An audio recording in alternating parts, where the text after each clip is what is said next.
What's going on, guys? Welcome back to Hippo Supercoach, and today we've got the best trade targets for round 3 in AFLW Fantasy. So, talk about my trades, talk about who I would be looking to bring in if I didn't have them, and who just generally the biggest priorities in the game. So, the number one player to bring in, it's obviously Kiara Bowers now, because 14 tackles and a half is insane. She finished with 18, and she barely even played that well. Like, she didn't have that much of the ball, but she still pumped out a 137 very comfortably. So it's dangerous not having her. I think she's an absolute fantasy pig, and it's probably going to cost you 2 premiums to get her. That's the only problem. So that's the dilemma for most teams, is how do you get her in? 54% owned. It's tricky. It really is tricky to get her, because you pretty much have to just trade 2 premiums. Another thing is she pumped out a 184 last time she played Hawthorn, and she plays Hawthorn this week. So yeah, positive signs there. And another thing is she averaged 150 odd in her last 5 games last season. So her form in the last 6 is just filthy. And it's very, very dangerous not to have her. And also the captaincy option every week seems pretty reliable. I don't want to jinx her, but it does seem very reliable. Another one we need to talk about is getting Jazzy Garner. So she's a gun. I've actually got this Google Doc. So I found this Google Doc on Twitter. I can't remember the guy that made it, but if you're in that Fantasy Tape TV Discord, in the AFLW section, this is where I found it. So basically, we can see the break-evens here. Now, if we look at, this is like the estimated break-evens. If we look at the break-even of Garner, so 118. So look, she probably does hit that. So she probably won't go too much over 1.5 mil. If she goes 120, which is probably what we can expect, she only goes up 5k, so it's not that big a deal. And then 140, which is possible, she'll go up 62k. So I think we can afford to wait on Garner. But that being said, it's still difficult to get her in, even if she does drop. So if she goes, what does she need to do? She drops a 60, she'll go down 166k. I don't think that's going to happen. So yeah, Garner's a big one. I think if you have Conti and people like Swanson, Hatchard, McDonald, I think it's good to just bin all of them. Yeah, I don't see them being worthwhile having in your team. They're priced at very expensive, and they're simply not performing. So I'd consider getting rid of them. Now, my trades for this week, so there's a few options I could go with. Now, one of them involved trading Benici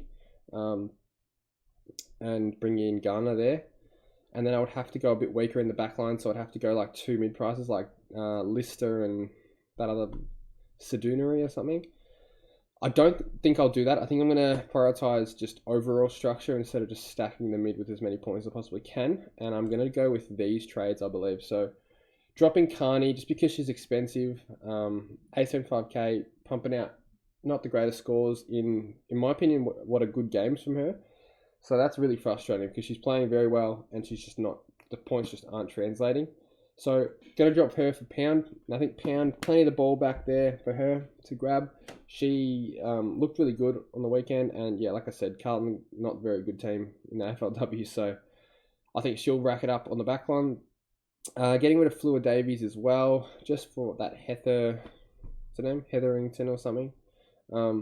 She's only 300k, and she's got a very low break-even, so I sort of figured that even beforehand, but she's got the 3rd lowest break-even, as you guys can see here, 21.7, and then T. Smith as well, 19.6, so definitely don't trade her out. If anyone was considering doing that, do not trade her out. She's going to make plenty more money. To work out exactly how much she's going to make, if she goes 80, that's 172k. She tons up, it's 230k, so that's pretty freaking good. She can get to 600-ish, 700, then I think we can flick her for another 300k, bank that 200k, bank that 400k, or whatever it is. But yeah, so the other trades I'm doing, yeah, so Fleur Davies for Hetherington, and then Scanlon, unfortunately brought her in last week and it just didn't work out. So flicking her to Daisy Darcy. So yeah, happy with that. 67 is pretty low floor. Hopefully that is her floor. And then 78 last week. So if she can just give me like a consistent 75, 70, I'll be happy with that. It seems like the defenders aren't great.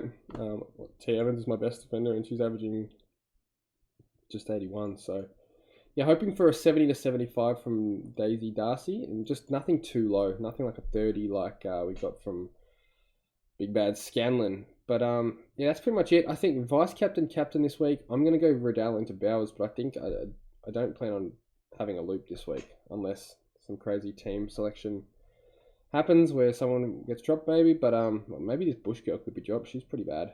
But yeah, I think Riddell into Bowers seems pretty straightforward to me.